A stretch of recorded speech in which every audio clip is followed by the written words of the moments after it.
Lindsay, whenever you are ready. Awesome, perfect. Well, welcome everybody. I'm glad you're here. We've got a nice little crew going on. I am going to go ahead and share my screen, and maybe did that share? There we go. It is working on it. Okay, thinking about it. Just double click to enter full screen mode. I don't even know what that means. Let's see. And yeah, I know a lot of people looking at your program. We do have a couple of talks that are swapped. Amber Schultz was originally supposed to go right now, but Lindsay Rogers is actually taking this. And then immediately after Lindsay, Amber will be presenting. Maybe Lindsay try to stop sharing and yeah, then stop and restart. I know, right? Okay, hold on. We did practice this actually. I know, right? And damn it, if every time it doesn't do this. Whoa. Work, you'll just have to interpretive dance. Okay. Oh, I'm going to just let you know that that's not happening. Where is, okay. Okay. There we go. Yeah, if you want to start share again. Let's start share again. Okay.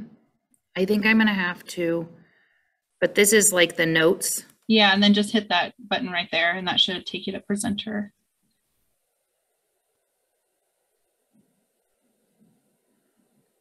Very slow. That. I know, I don't know why it's so slow. You might have to double click that. Yeah, do you want to try hitting that again? Double click it.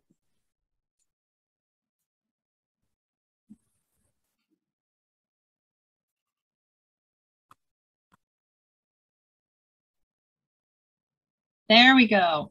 Okay. Whew. Okay, we're there. Okay, perfect. So as Monica said, my name is Lindsay Rogers. I'm with our Fish and Wildlife Education Division. And what I'm presenting today is actually not from our division. It's actually from our agency. It's from all of Game and Parks Commission. And so we have what we call our Education Strategic Plan. It was adopted officially by the commission in January of 2020, right before the world ended. And the goal of this education strategic plan is to guide what we are doing from all education perspective for the agent. I should note that it looks at things like what we call natural resource education, so education that has to do with the science behind what the commission does and that more traditional environmental education. The Fish and Wildlife Education Division does a lot of that, but so does our Parks Division, quite honestly, so does our Communications Division. It also, this education, focus on education strategic plan also talks about our consumptive wildlife education or our skills-based education, and then it looks at our cultural and historical education as well. So this document it's big. It looks at every type of education that the commission does. One of the biggest things that was called for in this first education strategic plan was to figure out what our constituents want.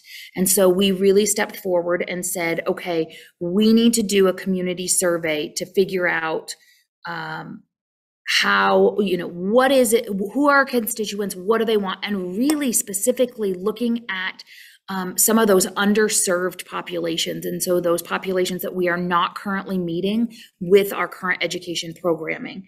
So what we did is we developed what we called the community survey. It was focused on education related topics, but it also looked a little bit at communication preferences. So how do they want to be contacted and their demographics?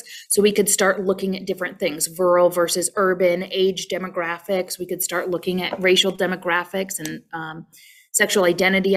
So really starting to look at what this all means. We translated the survey. Obviously, we provided it in English, but we also provided it in Spanish, Vietnamese, and Mandarin Chinese. This ran from February through April of 2021, so this last spring. We had about 2,300 respondents.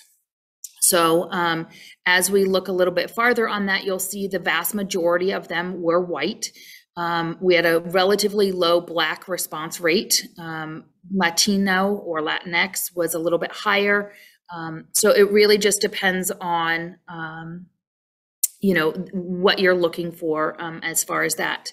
Let's see. Okay, there we go. The age demographics was really interesting to me. 19 to 24-year-olds was the smallest group, and then it just grew from there. For the most part, it grew from there. 65 and older was the smallest, or excuse me, the largest segment of the population. When we looked to female to male, it was more male, but really not a lot. When we say prefer not to, or no answer, that either means that they said prefer not to answer, they just don't want to answer that question, or they selected other. And when I started looking through the other categories, they were required to put in something else. And most of them said, I don't want to answer this, or that's not an appropriate question to ask. And so I just lumped them into, we don't have an answer. We don't know. For 401 people, we don't know what their sexual identity is. When we look at rural to urban, it was really about the same. Rural, I determined urban to be, I looked at the county. So we asked them what county that they or what county are they from? And urban counties were considered of a population center of over 30,000. If you look at federal statistics look at urban population or claim urban counties are over 50,000. But for Nebraska, that seemed really high for us. And so I lowered it down to 30, which means that we could include Buffalo County, which is Kearney. So really the counties that were included in the urban category were Buffalo, Douglas, Hall, Lancaster, Sarpy counties. So there's that. So let's dive right in. Let's start talking about what the surveys said. We asked a number of different things. One of the things that we asked about was, what programs do you want? What are you interested? Oh, I should point out that we asked how often people participated in game and parks events.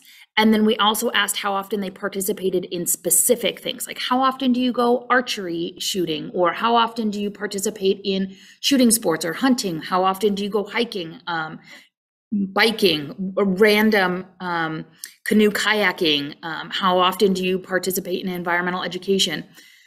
Of the 2,300 respondents, the choices for how often they participate in things was never, like they never have in the past, they never do, or less than once per year.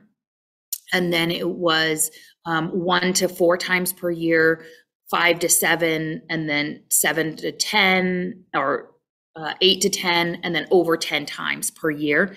And then there was another category of I don't know. And I claimed, like, if they don't know that they've participated in a game and parks event, then we can't count them as participating in a game and parks event, because they don't even know if the event they went to was sponsored by Game and Parks. And so they're not making that connection between that program and who's sponsoring it. Does that make sense? They don't know if it's an NRD, they don't know if it's a nature center, city parks, or state parks. It should be noted that I went through and I looked at how many people said 4 or more times that they had participated in a game and parks event, because really this survey was trying to find our current underserved audiences. And so if you're participating 4 or more times, or really truthfully, I said any more than 3 or more times, you're our user already, right? And so I didn't eliminate them. We still have that data, but I really wanted to look at what the non-users wanted, what our non-current constituents or current users wanted. And it should be noted that of the 2,300 people that participated in the survey, only 100 of them claimed more than 4 times per year they had participated. So really, we did a good job of getting that underserved audience. A relatively small proportion are actively participating in our programs. So programs of interest, what do they want? They want everything is really what this boils down to.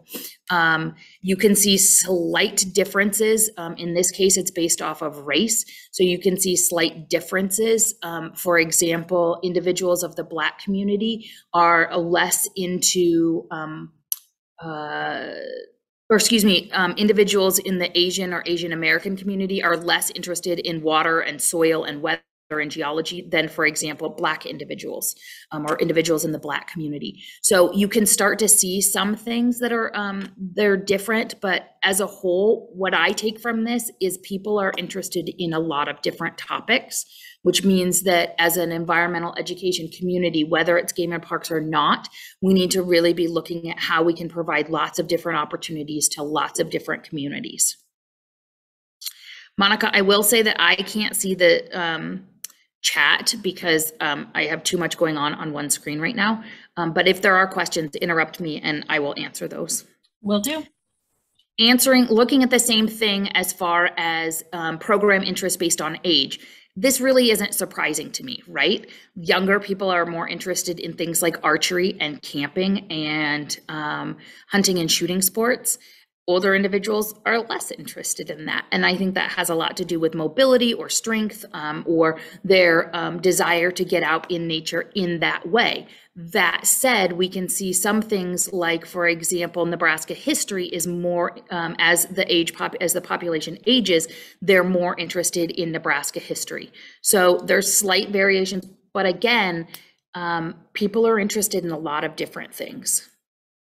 If we look at identified gender, the blue being female, the male being that orange color, and then no answer provided being that green color, you can see that typically speaking, males are more interested in fishing and hunting sports, where females are significantly more interested in wildflowers, plants, wildlife viewing, live animal presentations or that natural history, and even camping and camp cooking. So it's not clearly divided between like skills and not skills and more that science-based, but in a lot of ways it is. Let's see. So I know I'm moving rather quickly, but I only have 20 minutes, so I'm keeping things going rather fast. When we look at program type, what we're talking about here is, do they want an in-person event? Do they want an online event, or do they want self-guided? And when we say self-guided, what that means is that they would come to a state park, for example, and there would be interpretive signage along the trail. There is education going on, but they are guiding themselves. They are not being educated by a person. They are guiding themselves through. If we had a program that, for example, had a brochure, and as they walked through a nature center, it guided them and it taught them about different things, or even being at a nature center with interpretive signage would be considered self-guided. As long as they don't have an individual or an educator guiding them through that program or event, then we consider it self-guided. So overwhelmingly people want in person, right? The vast majority of people want in person, and that's great because really, truthfully, the education that we are doing, whether it is skills-based hunting, shooting, fishing, camping, it's better in person, and we know that, right? But it is interesting to note that, pre-COVID, I think we would have seen significantly lower numbers in the online, but as people's comfort level has grown, we're seeing, not quite 50% of the population being like totally fine with online. And I think what this says is that game and parks and environmental education as a whole needs to continue and get back to doing in person when it's safe and we're ready to do that. But we can't give up on online learning, and we definitely need to invest in some self-guided learning because people do like that. When we look at age, again, regardless of what age it is, people like in-person learning. That said, it's interesting, younger populations prefer self-guided, where older populations prefer online. I don't know that it's a significant difference, but you can see that trend that as individuals get older, they prefer, in person first, but second is online, which I think for a lot of people is contrary to popular belief. Younger generations are technology advanced and they want more technology. But in this case, it's showing that our older individuals would prefer online more than self-guided. And then when we look at male and female, it's about the same. So there's not a big difference, male to female. And when we look at rural to urban, again, it's not a big difference. I will say that I expected there to be rural individuals to really appreciate the online, but it really more depends on your age that is going to guide what you want to see. But both are popular. I think that's the biggest thing we need to take away is both are popular, and we need to continue, all three are popular, and we need to continue and advance all three. So contact preference was really interesting for me because I want to know how do we best let people know about our programming? Whatever the program is, how can environmental and conservation educators best let people know about what we have? And overwhelmingly, regardless of race, overwhelmingly, it was email and Facebook are the best ways. In a lot of cases, email is better than Facebook, but still both are very strong. When we look at it based on age, again, overwhelmingly, it's email and Facebook. We can see in those younger generations, we get Instagram, Snapchat, and Twitter being a little bit higher than they are in the 65 plus or even the 55 to 64. But I think what we take away from this is we definitely want to invest in some Instagram. And I know Fish and Wildlife Education is doing a rockin' job with Inktober and investing in that Instagram. And I know Game and Parks Communications Division is really pushing on Instagram because that's the next generation. At some point, the 19 to 24-year-olds will become the 25 to 34-year-olds. And so we need to continue with them and utilize those preferred methods of communication. When we look at gender, there's not a huge difference between their preferred method of contact. And again, when we look at rural to urban, it's interesting when we look at rural, newspaper and radio are still a utilized method with 25% or so of the population in rural communities still utilizing that as a means of communication, as a means of being aware of community events. So I'm not sure I recognize wholeheartedly that we are starting to move away from newspaper and radio, but for our rural communities, that is still a way that they obtain their content. So what encourages people to participate in programming, right? So we've got all this different programming that's going on, but what encourages them to participate? What really makes them come?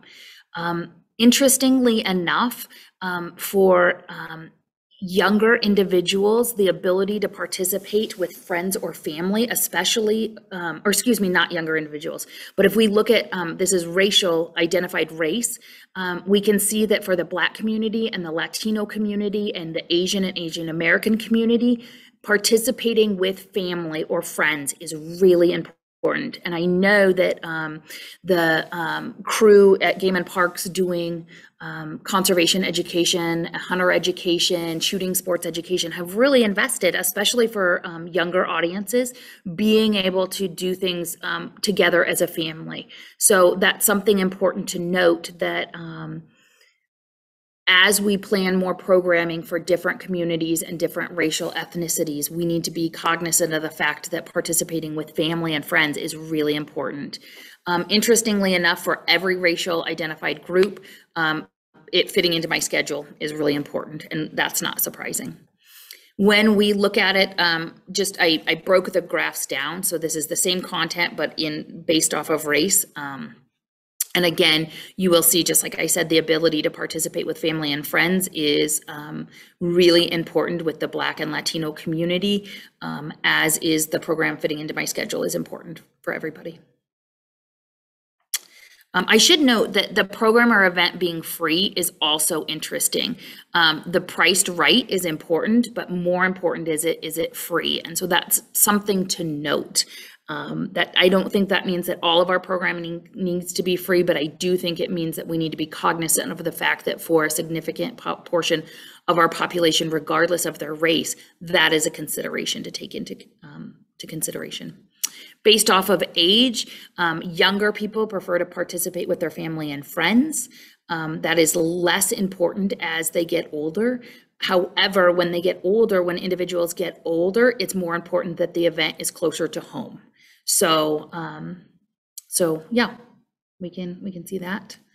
And then the what encourages participation based off of gender. This one was interesting to me because if you look at it, males are lower on every one, and that doesn't necessarily mean that males as a whole, the program date or time works in my schedule. It simply means, if we look at this, that females selected more things go into their making a decision to participate. So a female survey participant may have checked all of these things, help her make a decision to come to this program. Where males, it may be just that the program is close to home, or it's just that the price is right, or that it is something that I'm interested in. So we need to remember that. And the last thing, we looked at other things, but the only things I'm going to talk about today, the last one is the importance of conservation, because we slipped in this little quick little question of how important, on a scale of 1 to 10, how important do you think it is people for learn about nature and outdoor recreation and historical interpretation? So again, all those different kinds of education, how important is it?